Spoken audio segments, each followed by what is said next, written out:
I'm guessing. Okay, now we're live. As we sit here and I'm sitting here watching this thing, just sitting here to spin, which is annoying. But good Sunday afternoon. It is I'm Shoebox Poet, and we're going to pick up reading Death of a Gentleman here shortly. But I wanted to give a shout out to my friend Sarah Aikenhead, who has a podcast called Cast Into the Fire here on Facebook. You can go there, or you can go find it on Spotify. And there's a bunch of different things because she does like Lord of the Rings, Redwall, House of the Dragon, which has just started this with this series, and several others. And if you're into dynasty games, or streaming or simulated games, my friend Dwight Kirk too, who is also on Facebook, he does his Columbia Superchargers, Detroit Lions, and a couple others for players that he has set up to follow them throughout their career on these simulated games with Madden and college football and things like that. Let's see, one more person. There's somebody else. Oh, Poet's Playground. That is the place that I usually hang out with and do open mics with from time to time. Go over to Instagram, poets_playground. You can find him over there on Instagram. You can follow. There's a lot of wonderful other spoken word artists and poets over there who would definitely love to, have you as an audience. So we're going to pick up on things where we left off. The poem, So Real. Those dreams were always meant to be for someone else.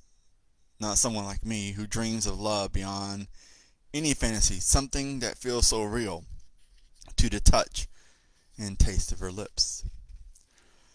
Now, this poem was written during this time, the ending of the pandemic and everything. So I just wanted to. You just get to that point where you just like keep dreaming about something and you're wanting it to happen, and it just doesn't happen, and you're just like, crap. Why isn't this not happening? So it just it's a patience thing, but it just gets annoying. Reside. Headphones, and it's a thing that lifts the stress of a bad situation. From your shoulders, something that helps you to escape where memories reside. Loved ones are still singing those old songs of long gone melodies and lyrics, and it's a place where for a moment you could feel their embrace from beyond heavenly's pearly gates, where for a moment your world is whole again, and the lyrics of a forgotten place still echo through your headphones. There's a lot of times when I was writing this, I was reflecting on my mom, on my mother, my mom, my sister, and we all, me and her, we usually reflect on a lot of things when we hear certain songs that play on the radio that our mom used to love, or other family members, or friends or whatever, and just like when you hear a certain song, you reflect on those memories of being with that person or hanging out with them, no matter what the situation is, but you reflect on those things. So and that's what that poem is about. This one's called No Place. No place, it seems like I'm going nowhere. The road I am on is long and winding over hills and valleys where mountains and in between. It would be different if somehow I knew who rode shotgun with me. And it's basically, you hear the expressions just like that success is a two-seater car, basically, because you only find that the success of because it's not a bus, it's basically a car. It's only had two seats, so it's the person that's either there with you on that road to success or not. Gathering. Forever was a lifetime being here with you beside me. Lost in the star, gathered in the darkness of in your dark eyes. As a word prompt, I did out um, out the stars. Taste of winter. It's the chill of you, the cold bitterness of your kiss upon my lips, leaving me cold. The taste of winter pressed upon me when you kiss me as you leave. And it's a word prompt for bitterness. And some of these word prompts, they have a certain amount of words that you can use. So that's why some of them are really short from time to time. Whoop, over here. Or short. And then there are some that if they ask for multiple, you can submit multiple ones. There'll be two more or more of those that I have in here. Something more. She was an empty canvas for which I wanted to paint. And another one, free. I wish your heart was an empty canvas to free of pain. And this is that situation. It's like the empty canvas is the word that basically you're using for a word prompt, and you just come up with different ones. Lingering feeling. You felt like home, but you never touched me. My fingerprints lingered upon your skin as I trace your face while looking into those amber eyes. Wishing I could unravel you, where my embrace would feel like home to you. But it doesn't matter, none of this and the lies. My heart tells my mind, and wanting for you to feel like home. There was a thing that I read, and I have it saved somewhere on my computer, but it said, "As I am sorry I got lost in you." It says I was at basically being at home in your arms, or having you in my arms, and I fell in love. And I did for a brief time when I met this one girl back in 2019. But that moment, it just was a really strong connection with her. Dreaming. I dreamed about you where I was at peace, next to you with you in my arms. Oh, the pain of that memory of being home with you.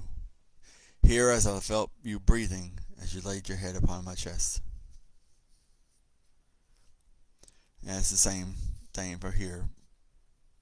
And going with that theme of basically being having somebody being there and being home, having them in your arms. Page. I found her name upon the pages as I was strolling, seeking her out among the masses. Her beauty was remarkable, like an angel fallen from heaven. She was delicately beautiful. Her curves she flaunted, but destructive too. When I caught up to her, she revealed her poison with the flick of her wrist as she tried to undo me. And it's basically, there was it's a post I saw where it said, did it hurt when you fell from heaven? She's like, oh, so I'm Lucifer now? So you just like have to, whoa, okay. But that's kind of the thing I kind of drew from this. And last one, frailty. I try to remember you as you wanted, and loving you like a son should. But the saute of things, of memories and places and thoughts still linger inside my head of how you left me that night. It plays like a broken reflection of my life where I can't find the strength to reach for the pieces to mend myself and to be whole again. So like those memories scattered across the floor is where I lay my feelings, where I lay feeling the sting of the nuke that went off when you died in my arms. And this one's basically about my mom. When she passed away, I was basically holding her in my arms, so it was a really tough, hard thing to go through. It still is, because for me, because it's just, I hear so many different things about when we die, we're just basically energy and it's being released. So it was, in that moment, I was basically in a point blank nuke when my mother passed. So, I mean, it's a beautiful thing that from one time that she held me to now I held her when she passed. So it's just a lot of people say say it's a beautiful thing, but right now, as a person who's almost 5 years removed from that, it's not really a beautiful thing. So, but we leave it here because um, I can't continue. This is not the emotional part of it. It's just like this poem right here is a little bit. It's basically deals with talking about loving a woman or something like that. So I really can't follow that up with my mom. I just really can't do that. But next week, be back at the regular time and everything. Do want to let you know that on November 12th, I will be in Indiana for for some kind of like it's a writers convention thing. They have panels and all kinds of stuff, but I'll be there selling my books. So it's going to be at the Ivory Tech Community College in Indiana, just over the bridge from Louisville. That's where I will be on November 12th. And I'm looking forward to that. And also, I think I'm going to have two shows in Franklin in October. I will let you know the dates. I already know the dates, but I'll let you know the dates. Hopefully, at some point, I can start getting out of the state to be able to meet other people. So, y'all have a good night. Take it easy. And have a good time.